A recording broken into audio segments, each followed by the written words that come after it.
Chers téléspectateurs, TV Liberté vous propose de découvrir les meilleurs moments de l'émission cette année-là. Patrick Luzinski et les journalistes du magazine Éléments reviennent sur les événements culturels les plus marquants des dernières décennies. Au programme, le livre de Robert Paxton, La France de Vichy, publié en 1973, le film Dupont-la-Joie d'Yves Boisset, réalisé en 1975, la chanson Lily de Pierre Perret, sortie en 1977, le livre L'idéologie française de Bernard-Henri Lévy, publié en 1981, et celui de Sylvain Guggenheim, Aristote au Mont-Saint-Michel, de 2008. 1973, c'est l'une des dernières années d'une France qui va aller de plus en plus mal avec la crise pétrolière. Mais c'est une France qui va découvrir un historien américain complètement inconnu qui sort un livre qui s'appelle La France de Vichy. Et ce livre va être une bombe, mais une bombe à fragmentation, car sa thèse va s'imprégner dans toutes les couches de la société française. Et au départ, Thomas, le livre va être très critiqué chez les historiens et les universitaires français. Le livre fait tout de suite polémique en France. Il fait tout de suite polémique en France parce que c'est un thème dont finalement les historiens français se sont peu emparés jusqu'à présent. Il y a eu un livre de Robert Aron en 1954 sur l'histoire de Vichy. Qui résume les deux thèses. Oui, alors il y a, en gros, au début des années 70, on est encore sur cette conception. On parle de la théorie du glaive et du bouclier. Pétain aurait été le bouclier en protégeant, comme il a pu, les Français du joug de l'occupant. Et puis De Gaulle a continué le combat, permettant à la France d'apparaître comme une puissance victorieuse en 1945. Et voilà, il y a cette idée d'un accord pratiquement tacite, qui est la thèse officielle. Et l'homme du 18 juin a été président de la République pendant 11 ans. Georges Pompidou lui-même ne souhaite pas tellement qu'on aborde ce sujet-là, qui divise les Français. Et donc Paxton, qui est un jeune historien qui a 40 ans à l'époque, il vit encore, il a dans les 85 ans, là il a 40 ans à l'époque, il a étudié en France, il fait, comme vous l'avez dit, sauter ce mythe. Donc il travaille à partir des archives américaines. Américaines et allemandes. Et allemandes, ce qui va lui être reproché par les historiens qui montrent qu'il y a une lacune dans ces sources, puisque les sources françaises sont peu exploitées. Donc lui, il fait sauter cette conception, cette mythologie de l'époque, en disant la politique de Vichy, la politique de collaboration, c'est un choix politique d'un État pratiquement souverain. C'est-à-dire que le pétainisme met en place un choix de société qui découle lui-même de l'avant-guerre, des débats, d'un antisémitisme montant, en faisant la généalogie depuis l'affaire Dreyfus en particulier. Et toute cette politique est soutenue par une opinion publique française, elle-même conquise à l'antisémitisme. Alors, effectivement, Robert Paxton fait du révisionnisme, ce qui est plutôt ça en histoire. Le problème, c'est que sa thèse elle va être rapidement récupérée par un grand nombre d'intellectuels, mais ensuite par les politiques. C'est-à-dire qu'on va d'une thèse historique expliquant que Vichy n'est pas le Vichy de Aron, on va en faire une accusation contre la France et contre toute l'idéologie française telle qu'elle a existé jusqu'à la guerre. Oui, c'est ça.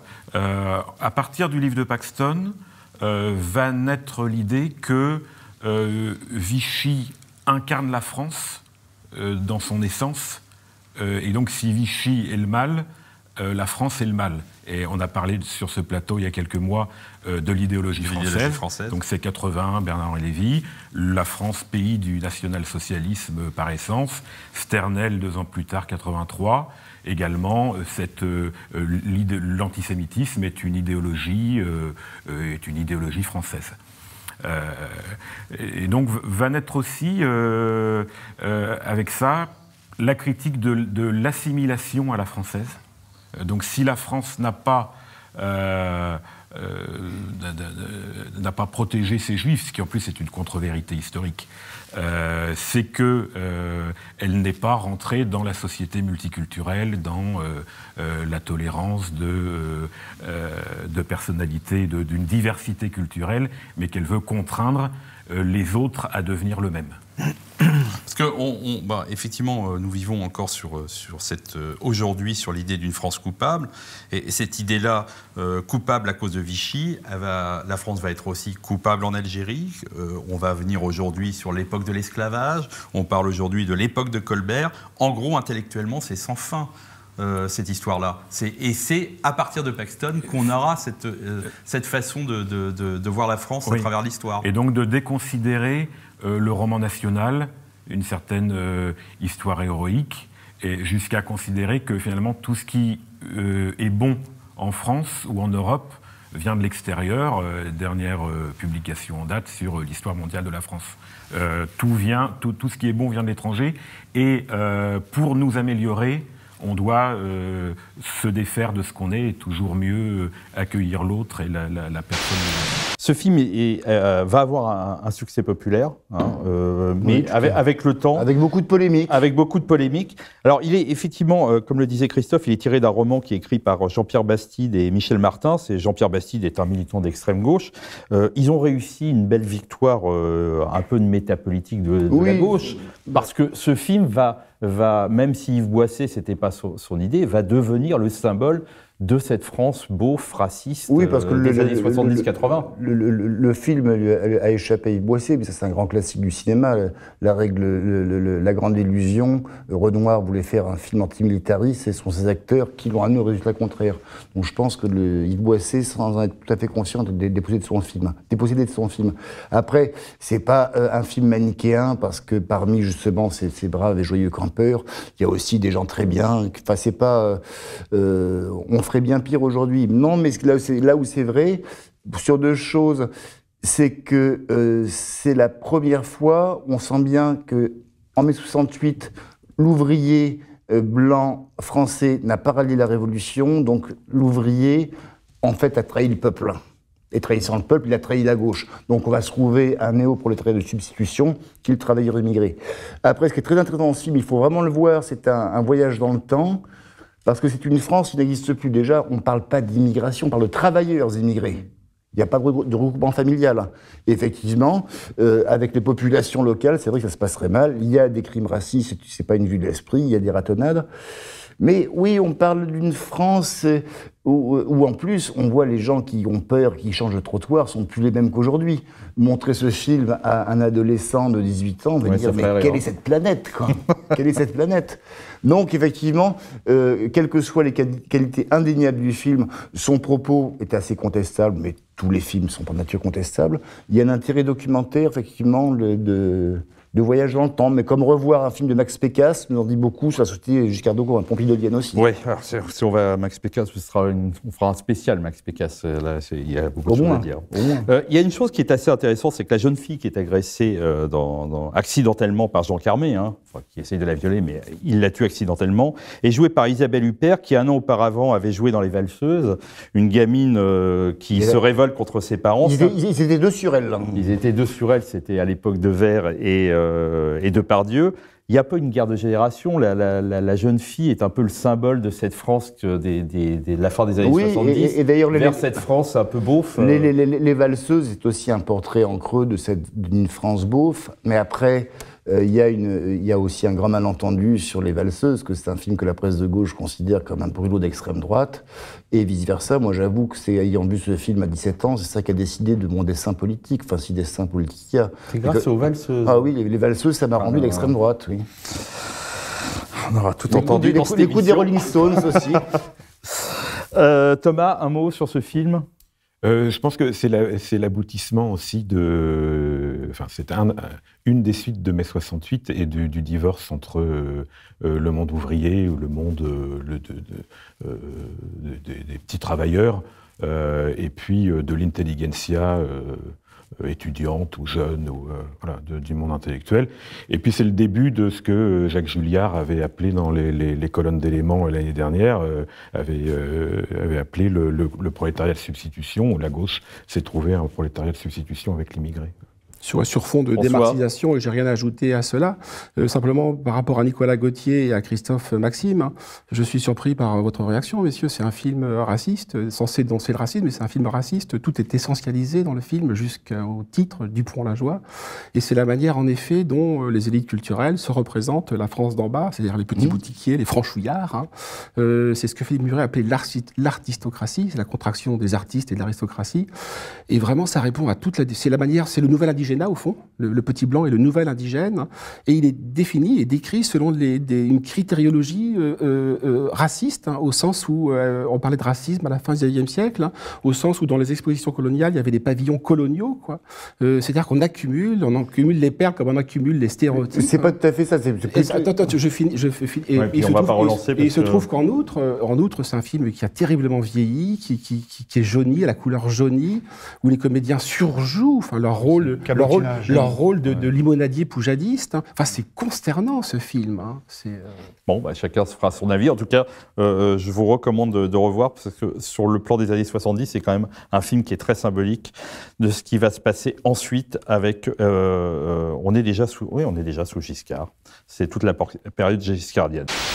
C'est vrai qu'en 77, quand Lily sort, Pierre Perret est surtout connu pour ça, hein, pour des chansons gentiment aigriardes, comme le Zizi ou celui d'Alice, ou gentiment libertaires, comme La cage aux oiseaux, et pas vraiment pour des chansons engagées. Et c'est l'époque de Big Bisou, hein, de Carlos, c'est l'époque des 1000 colombes de Mireille Mathieu. C'est grandiose, la création française. Voilà. Carlos, le chanteur terroriste. Voilà, bien connu. Et donc la postérité extraordinaire de cette chanson, hein, qui est présentée... dans les collèges ou même aux épreuves du bac, elle tient sûrement au fait qu'elle est complètement raccord avec l'idéologie dominante, mais peut-être aussi à ce caractère novateur, inattendu là, pour l'époque de la chanson engagée. Elle raconte quoi cette chanson? Vous l'avez chantée tout à l'heure, hein, fort bien d'ailleurs. Fort bien, merci. C'est Lily, une Somalienne, hein, qui débarque à Paris, là, dans un bateau plein d'immigrés qui viennent vider les poubelles à Paris. Et en fait, c'est même plus de la licence poétique, hein, on est vraiment dans l'invraisemblance totale, puisque l'immigration féminine à l'époque, il n'y en a pas vraiment. Des femmes éboueurs, pas davantage. Un peu plus loin dans la chanson, Lily va vendre des choux-fleurs et puis partir en Amérique, où elle va voir Angela Davis, ce qui oblige à vendre pas mal de choux-fleurs pour payer le billet. Et puis arriver là-bas, il faut quand même aller rencontrer Angela Davis. C'est ça. Là, elle la rencontre dans la chanson facilement. Voilà, elle a cette chance. Donc, derrière toutes ces invraisemblances, en fait, la chanson, elle entérine 3 éléments essentiels. Un, les Français sont racistes. Hein, elle se fait traiter de Blanche-Neige à tout bout de champ. Il y a un hôtelier qui lui dit qu'il reçoit que les Blancs. Il y a une possible belle famille qui lui dit qu'ils ne veulent pas de ça chez eux. Donc voilà, le premier point, c'est la culpabilisation du Français qui est un sacré raciste quand même. Et le deuxième point, ça c'est important, un peu plus loin dans la chanson, on dit que c'est pour conjurer sa peur qu'elle lève le poing, un point vengeur, un point rageur, je ne sais plus, au milieu de gens qui brûlent les autobus. Donc s'il y a la culpabilisation des uns, il y a la déresponsabilisation des autres, puisque leur violence, elle est finalement jugée totalement légitime. Voilà. Donc tout ça, ça aboutit à quoi? Ça aboutit au point numéro 3, c'est-à-dire le métissage comme seule solution bénéfique pour tous, hein, comme planche de salut. Et d'ailleurs, quelques années plus tard, Pierre Perret, il sera encore plus explicite avec sa chanson « Mélangez-vous hein, », où il dit que ce n'est qu'ainsi qu'il n'y aura plus qu'une seule couleur, la bonne. Il y avait il y a peut-être une trilogie, une troisième, je ne sais pas ce que c'est. C'est possible. Olivier, est-ce que vous avez été meurtri quand vous l'avez appris à l'école déjà? Je l'ai appris, on me l'a imposé cette chanson, puisque... Ce qu'a oublié de dire Ludovic, c'est que cette chanson, elle sort en 77, mais en fait, elle va devenir un hymne quelques années plus tard, c'est le début des années 80. Moi, je suis de la génération SOS Racisme. J'ai l'âge d'Emmanuel Macron, et j'étais en 1983-84, les premières petites mains touchent pas à mon pote, que d'ailleurs mon instituteur et les institutrices accrochaient à leur veste, hein, pas sous l'école Lake. Et pour moi, Lily, après d'ailleurs la chanson de Jean-Jacques Goldman sur l'Éthiopie, on apprenait Lily en classe. Donc ça n'a pas été traumatique, parce que quand on est enfant, c'est une petite rengaine aussi qui est sympathique. C'est de Renaud, à la chanson sur l'Éthiopie, si vous voulez. Pardon la chanson sur l'Éthiopie, c'est Renaud qui l'a... Ah, c'est Renaud, bon, voilà. Excusez-moi, mais bon. Vous me demandez sur le plan culture, je connais très bien. Non, mais vous avez tout à fait raison de m'interrompre. Il a fait la chanson des Restos du Cœur, lui. Ah voilà, les Restos du Cœur, mais on s'y perd entre l'Éthiopie, les Restos du Cœur, Revenons le cœur des restos, etc. Mais alors pour Lily, pour moi, oui, c'est ça, c'est l'école primaire, c'est le CM1 et c'est la rengaine qu'on apprend pour nous rendre humanistes, pour nous transformer en bons citoyens en quelque sorte, car l'école laïque veut absolument, l'école publique veut nous transformer en bons citoyens. Je l'ai relu en partie parce que j'avais d'autres choses à faire, mais j'ai lu quelques pages de ce livre et j'ai eu le détestable sentiment de lire La France juive de Drummond. BHL m'a fait penser à Drummond, m'a fait penser à ces pamphlets antisémites les plus vulgaires des années de la fin du 19e siècle ou du début du 20e siècle, qui marchent à travers des amalgames, à travers un vocabulaire aussi de biologisation même de l'adversaire. L'adversaire est toujours rang, c'est toujours scrofuleux en quelque sorte, est toujours atteint d'un virus de la haine, etc. Donc, évidemment pas dans le fond, mais dans la forme, j'ai trouvé, ça m'a sauté aux yeux. Enfin, l'idée même du livre, parce qu'on... L'idée même du livre, alors là, on va en parler, mais l'idée même du livre, c'est un amalgame, et à mon avis, le sens idéologique de ce livre, c'est au fond de diaboliser, parce que c'est ça le fond du livre, de diaboliser toute forme de critique du libéralisme, qui ne soit pas une critique ou marxiste traditionnelle, ou une critique réactionnaire, en quelque sorte, classique. D'ailleurs, à l'époque, on verra que Bernard-Henri Lévy n'est pas opposé à toute forme de critique réactionnaire. Bernard-Henri Lévy, à l'époque, il faut le rappeler, c'est un nouveau philosophe, se réclame d'un monothéisme assez agressif, assez offensif, est un homme qui n'est pas du tout dans la tradition anarchisante, puisque d'ailleurs il trouve des charmes à Marie-France Garot, à Reagan, donc à des gens d'ordre en quelque sorte. Mais pour revenir à ça, c'est que le fond du livre est l'amalgame. Notamment, moi qui suis un lecteur fanatique de Péguy, le chapitre sur Péguy est un chapitre absolument abject, en quelque sorte, et qui vaut, en l'occurrence, j'insiste là-dessus, qui vaut les pires pamphlets antisémites et les pires pamphlets d'extrême droite. À se demander d'ailleurs s'il n'a pas essayé de copier Bernard-Henri Lévy en changeant le fond, Drummond ou ces gens-là. Je vais le montrer aux spectateurs. Ça, c'est l'édition de poche, parce qu'il est très beau. Hein. C'est notre BHL national.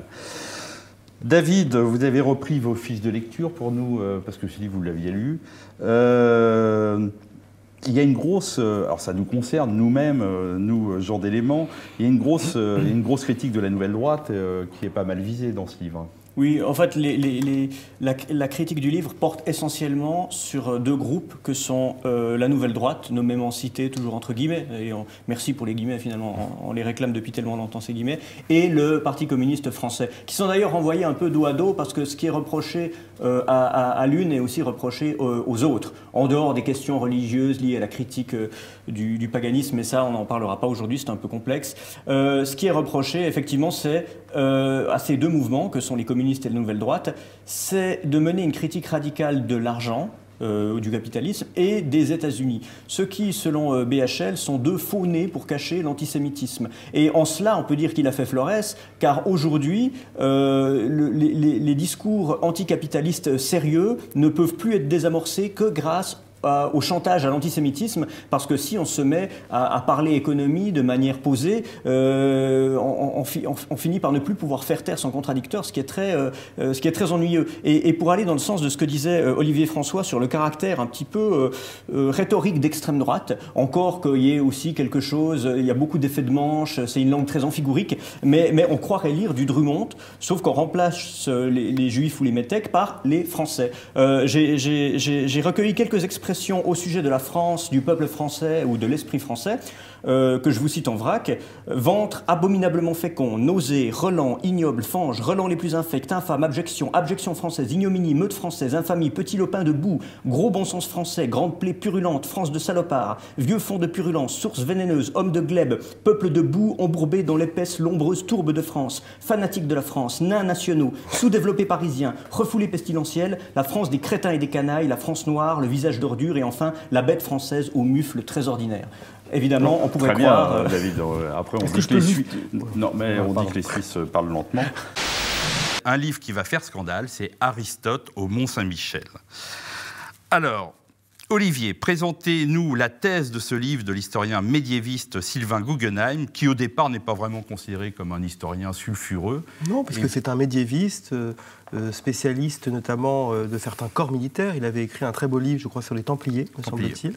Et d'ailleurs, les chevaliers teutoniques. Les chevaliers teutoniques, donc spécialiste du Moyen-Âge, et qui publie ce livre en 2008, où il remet en cause un petit peu cette idée que, au fond, la philosophie grecque aurait été redécouverte en Occident grâce aux sources arabes. Et c'est un peu le mythe aussi d'Al-Andalus, où d'un côté on aurait un Occident qui aurait plongé dans l'obscurantisme, qui aurait oublié ses racines grecques, et qui tout d'un coup, grâce aux philosophes arabes, Avicenne, etc., aurait redécouvert Platon, Aristote, les présocratiques, etc. Et donc il bat en brèche, plutôt Aristote. Aristote et Platon.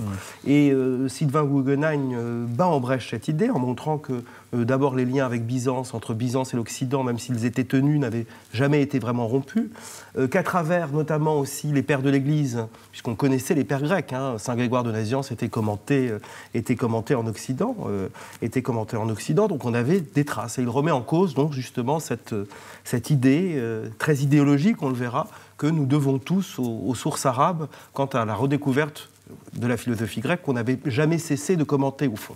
Et il met justement aussi l'accent sur le monastère breton du Mont-Saint-Michel, où il y a eu toujours des commentaires et des moines. Il y a un moine qu'il cite, dont je ne me rappelle plus le nom, qui connaissait... Breton ou normand, le Mont-Saint-Michel? Pour moi, il est...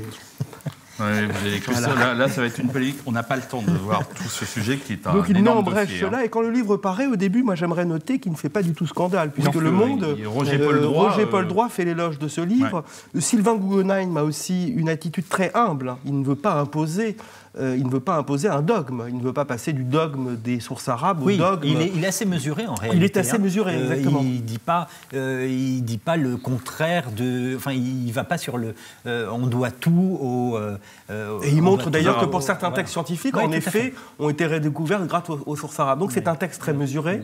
C'est pas du tout un texte d'un esprit dogmatique, mais le scandale arrive après l'article du Monde, puisque Le Monde, journal de référence, ça fait peur sans doute dans certains milieux universitaires. Certaines castes commencent à se sentir menacées, notamment Alain Libéra et un certain nombre de personnes. Alors, on peut les citer. La polémique arrive. Il y a 3 textes et pétitions qui ont circulé pour protester contre la thèse de Sylvain Guggenheim. Il y a le texte signé par Hélène Bellosta et 35 universitaires dans Le Monde le 25 avril.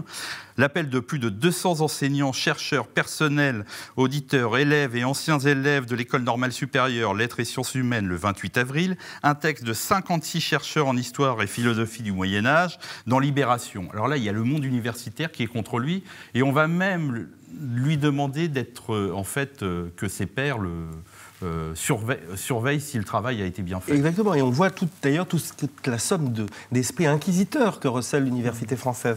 Moi, ce que j'aimerais peut-être, non pas élever le débat, mais ce que ça révèle aussi, c'est cette espèce, vous savez, c'est Jean Raspail qui parle de Big Other, comme si à partir du moment où on affirmait que, au fond, l'Europe ne devait pas tout à l'autre, on était considéré comme un raciste, un salaud, un traître à l'humanité. Et au fond, c'est ce que ça révèle, c'est que ces gens sont obsédés par l'idée, de toute façon, que s'il y a une Europe, elle ne peut pas se définir en tant que civilisation européenne, mais en tant que civilisation qui doit tout à l'autre, à Big Other, comme dit Jean Raspail.